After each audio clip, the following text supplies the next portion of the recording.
Saudi क़यादत के मोहब्बत के जज्बात हमारे लिए कीमती सरमाया हैं। सऊदी अरब हमेशा अच्छे और बुरे वक्त में पाकिस्तान के साथ खड़ा रहा है।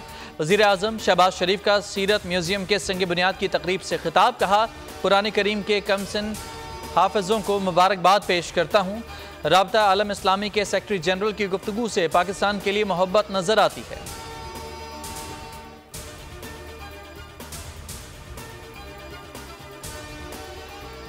सीनियर वजीर शर्जील मेमन की हिदायत पर मनशियात फरोशों के खिलाफ क्रैकडाउन। 56 मनशियात फरोश गिरफ्तार। 10 किलो चर्स, 1036 लीटर देसी शराब बरामद।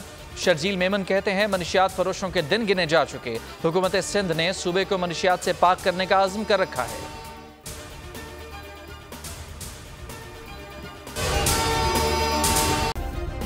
सब्सक्राइब करें और बेल दबाएं ताकि कोई खबर रह न जाए।